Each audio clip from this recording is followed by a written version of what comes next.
ये नूह कवि है। ये नूह एक कौन है? एक कवि।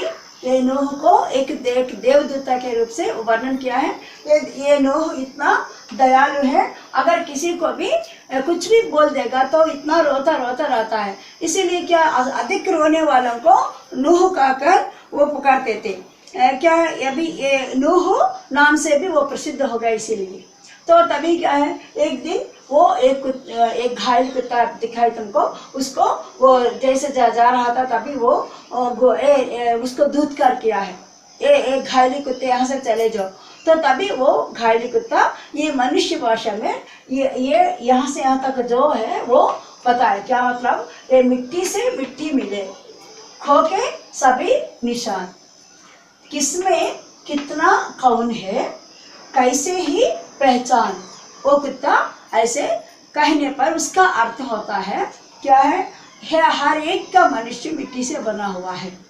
तो ये मिट्टी वो जब वो मर जाएंगे तभी वो मिट्टी में ही मिल जाएंगे, ये मिट्टी में ही मिल जाएंगे।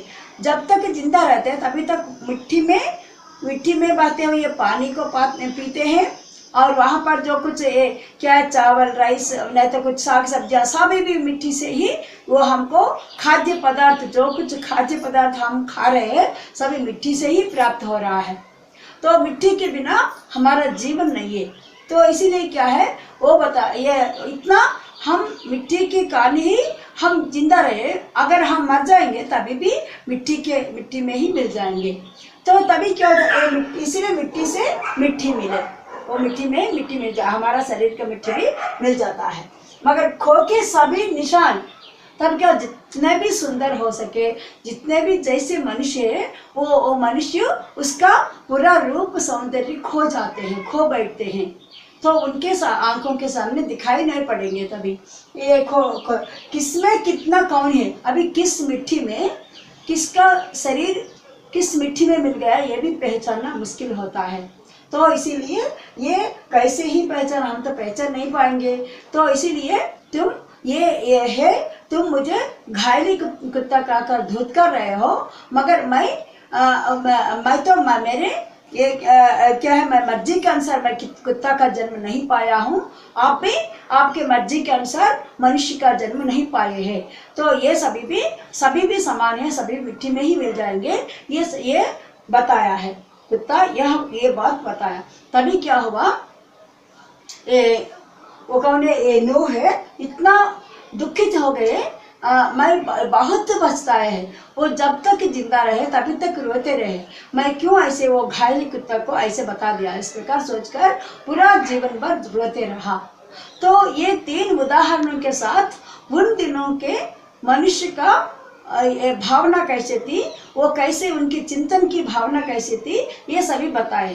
अभी इसके बाद है हमको आजकल का जो कुछ मनुष्य के एटीट्यूड कैसे बदल गया है, अभी यहाँ पर वो बताए हैं। क्या बताए, ये पूरा प्रकृति ने ये क्या बहुत कई मनुष्य ही नहीं है, पूरा प्रकृति में केवल मनुष्य ही नहीं है, ये मनुष्य के साथ साथ कई जीव जंतु, पशु पक्षी, पेड़ पौधे, नदी, समुद्र, ये पहाड़ सभी भी होते हैं।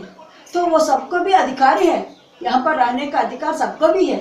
मगर क्या किए, पूरा एक एक करते मनुष्य ही सब जो कुछ वहाँ पर ये पेड़ों को काट दिए, और ये नदी का भी रास्ता कम कर दिए, और ये क्या है वो बांध बनाकर, और तो पर्वतों को काटते जा रहे, और समुद्र को भी पूरा उसका जो कुछ स्थान है वो स्थान को भी पूरा लेते वहाँ समुद्र के किनारे पर भी कई बड़े बड़े बिल्डर्स है वो बिल्डिंग्स बनाने लगे। तो इसी के कारण क्या हुआ, कई जीव जंतु, जहाँ पर बहुत बड़े बड़े जंगल था वहाँ पर अधिक पेड़ पौधे थे, वहाँ पर कई पशु पक्षी वहाँ पर जीवित रहते थे।